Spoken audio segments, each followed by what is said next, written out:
Welcome Kids TV। एक दिन भेड़ ने चरवाहे से शिकायत की। हम आपको अपना ऊन देते हैं जिसे बेचकर आप पैसे कमाते हैं और बदले में हमें क्या मिलता है? सिर्फ हरी हरी घास जो कि पास के मैदान में बिल्कुल मुफ्त में मिलती है। और दूसरी तरफ ये कुत्ता है जो देता तो कुछ नहीं पर खूब मजे लूटता है। ये अच्छा खाना खाता है और आपके बगल में बैठकर आग सेकता है। तो ये अन्याय नहीं है तो और क्या है? अपने काम से काम रख मूर्ख भेड़। भेड़ की इस शिकायत पर कुत्ते ने जवाब देते हुए कहा, तुम पर नजर रखने और तुम्हारी देखभाल की जिम्मेदारी मेरे ऊपर है। भेड़िए और चोर हमेशा तुम्हें उठा ले जाने की ताक में रहते हैं। मेरी वजह से उनकी दाल नहीं गलती। जो मिल रहा है उससे संतुष्ट रहो। भेड़ को अपनी गलती का एहसास हुआ और उसने तुरंत कुत्ते और चरवाहे से माफी मांगी। एक समय की बात है, एक अमीर बूढ़ा आदमी था। उसने अपनी लगन और मेहनत से एक बंजर जमीन को उपजाऊ बनाया और उस पर बगीचे लगाकर खूब सारा धन कमाया। मृत्यु का समय नजदीक आने पर उसने अपने बेटों को पास बुलाया। उस आदमी को यह बात मालूम थी कि उसके तीनों बेटे निकम्मे और लालची हैं और वो उसकी मेहनत की कमाई को जल्दी ही गंवा देंगे। ये सोचकर उसने अपने बेटों से कहा, मैं जल्द ही इस दुनिया को अलविदा कह दूंगा, लेकिन जाने से पहले मैं तुम लोगों को एक राज बताना चाहता हूं। छुपे राज को जानने के लिए तीनों लड़के उत्साहित होकर अपने पिता के पास आकर बैठ गए। मैंने सालों पहले एक खजाना छुपाया है और मैंने उसे अपने खेतों में कहीं गाड़ रखा है। फिक्र ना करें पिताजी, हम उसे ढूंढ लेंगे। लड़कों ने कहा और फिर पिता के मरते ही उन तीनों ने जोर शोर से जमीन की खुदाई शुरू कर दी। कड़ी मेहनत से उन तीनों बेटों ने सारी जमीन को खोद डाला, लेकिन उम्मीद के मुताबिक उन्हें वहां कुछ भी हाथ नहीं लगा। लगता है वो हमें मूर्ख बना गए। लालची लड़कों ने झल्लाते हुए कहा। लेकिन धन के लालच में जिस मिट्टी को उन्होंने खोद डाला था वो अगली फसल के लिए वरदान साबित हुई।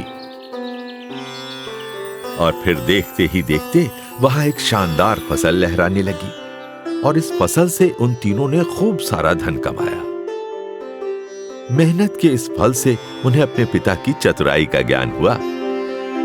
उन लड़कों द्वारा खेतों में किया गया कड़ा परिश्रम ही वो गुप्त धन था जो एक अच्छी फसल के रूप में धरती से बाहर आया था।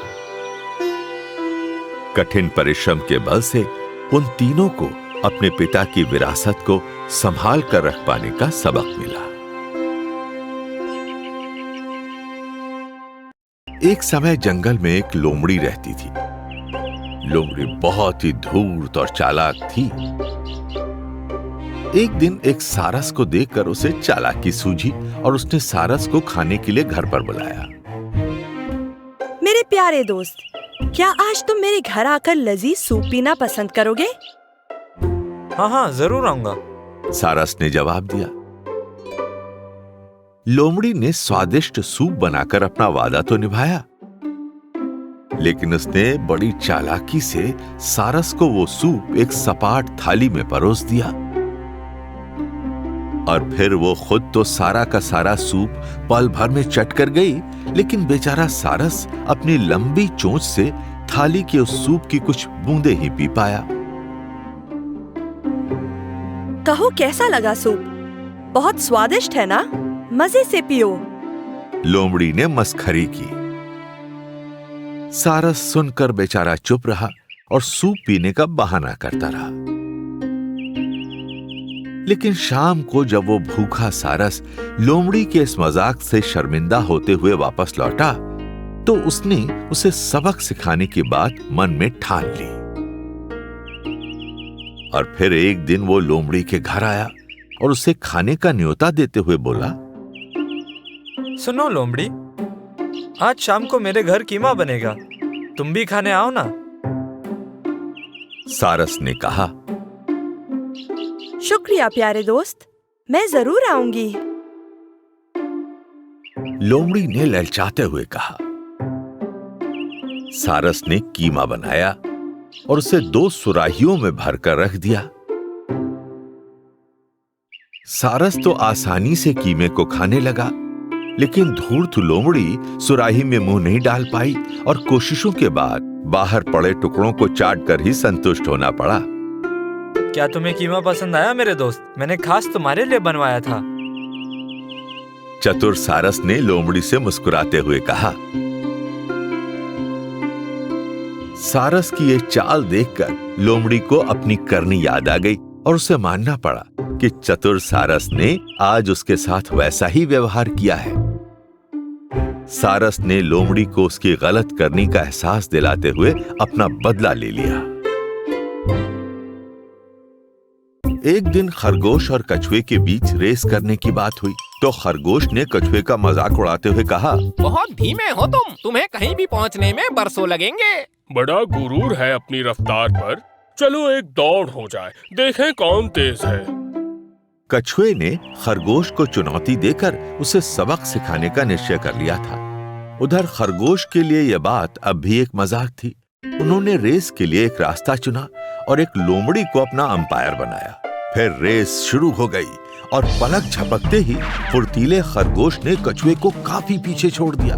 आधे रास्ते पहुंचने पर उसे थोड़ा सुस्ताने का ख्याल आया। कितना अच्छा मौसम है आज, आगे बढ़ने से पहले क्यों ना थोड़ी घास खाकर आराम किया जाए। ये कहकर वो एक पेड़ के नीचे हरी हरी घास कुतरने लगा। पेट भरने पर उसे सोने का मन करने लगा। उसने सोचा, अगर वो यहाँ से आगे निकल भी गया तो भी मैं उसे जल्द पीछे छोड़कर जीत जाऊंगा। उस सुस्त कछुए से भला मुझे कैसा डर।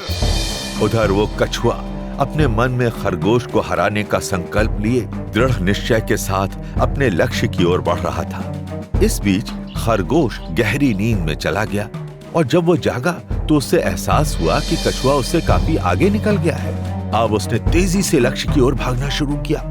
जब वो वहां पहुंचा तो उसने देखा कि कछुआ पहले से ही उसके इंतजार में खड़ा है। खरगोश को अपना सबक मिल चुका था। किसी की कमजोरी पर हंसना गलत है। खुद पर घमंड करना हमारे लिए अच्छा नहीं है। खरगोश ने नम्रता के साथ अपनी हार स्वीकार की और अपने बुरे बर्ताव पर कछुए से माफी मांगी। चिलचिलाती गर्मी में एक दिन एक शेर शिकार की कोशिशों से थककर एक पेड़ की छांव में आराम से सो रहा था और तभी एक चूहा कहीं से आकर उसकी पीठ पर फुदकने लगा, जिससे उसकी नींद टूट गई। झल्लाया शेर उस शैतान चूहे पर जोर से दहाड़ा और पंजे में जकड़ते हुए बोला, चूहे के बच्चे, तेरी इतनी हिम्मत कि तुम जंगल के राजा की नींद खराब करो। मैं अपने पंजों से तुम्हें मसल दूंगा। चूहा थर थर कांपने लगा और शेर से विनती करते हुए बोला, मुझे माफ कर दीजिए जंगल के राजा। आप मुझे जाने देंगे तो मैं कभी आपको तंग नहीं करूंगा और इस एहसान का बदला जरूर चुकाऊंगा। चूहे की इस विनती पर शेर शांत हो गया और फिर उसने चूहे पर रहम कर उसे छोड़ दिया। चूहे ने चैन की सांस ली और तुरंत वहां से 9-2-11 हो गया।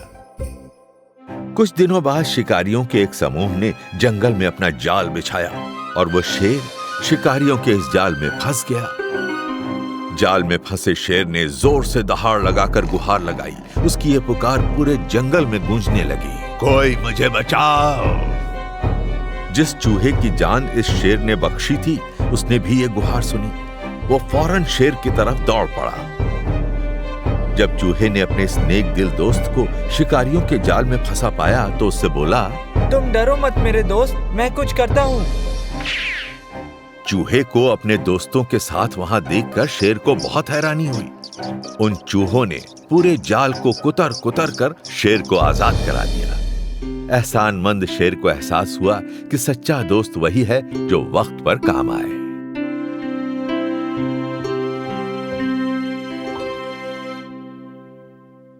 एक दिन कुछ चोरों ने एक घर में चोरी की योजना बनाई। उन्होंने सोचा कि इस घर में बहुत माल होगा, लेकिन घर में घुसने के बाद उन्हें वहां एक मुर्गे के अलावा और कुछ हाथ न लगा। बेचारा मुर्गा डर से कांपते हुए चोरों से दया की भीख मांगने लगा। कृपया मुझे मत मारिए, मैं आपके बहुत काम आऊंगा। मैं अपनी बांग से रोज लोगों को जगाता हूँ ताकि वो समय से काम पर पहुँच सकें। मैं यही काम आपके लिए भी करूँगा।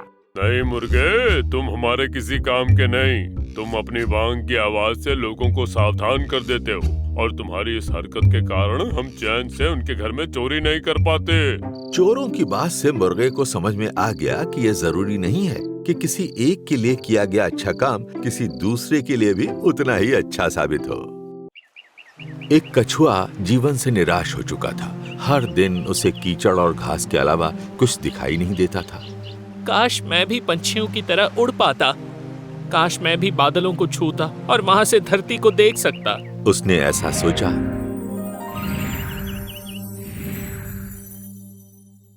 और फिर वो अपने इस सपने को पूरा करने के लिए सभी पक्षियों से विनती करने लगा।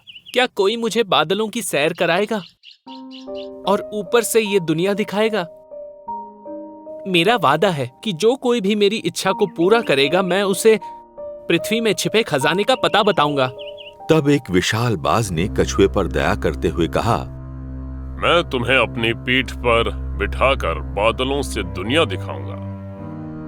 और फिर वो कछुआ उस बाज के साथ पंछियों और बादलों के बीच से उड़ता हुआ सूरज, तारों के बीच आकाश में नाचता जा पहुंचा। और जब कछुए की ये शानदार यात्रा खत्म हुई तो बाज ने उससे अपना वादा पूरा करने के लिए कहा। अब बताओ कछुए भाई, कहाँ छुपा है वो खजाना? इस पर कछुए ने जवाब दिया, माफ करना, मुझे खजाने का नहीं पता। मैंने तो बस उड़ने के लालच में ये अफवाह फैलाई थी। ये कहकर हंसता हुआ कछुआ वहां से चलता बना। बाज को कछुए पर बहुत गुस्सा आया और फिर वो मन में सोचने लगा, कोई मुझे धोखा देकर ऐसे निकल जाए, ये हो नहीं सकता। और फिर बाज ने कछुए को सबक सिखाने का फैसला किया। कुछ हफ्ते बाद बाज ने कछुए के पास जाकर कहा, सुनो, सूरज और चंद्रमा साथ मिलकर एक महान घटना को अंजाम देने वाले हैं, जिसे ग्रहण कहते हैं। क्या तुम उसे नजदीक से देखना चाहोगे? लालची कछुआ तुरंत तैयार हो गया और फिर एक और मजेदार यात्रा पर जाने के लिए लपक कर बाज की पीठ पर जा बैठा। लेकिन इस बार बाज ने उसके लिए एक अलग ही योजना बनाई थी।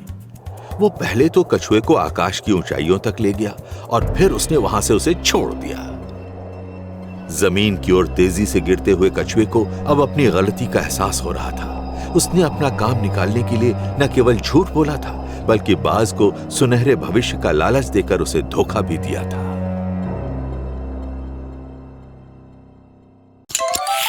Tum Tum Kids TV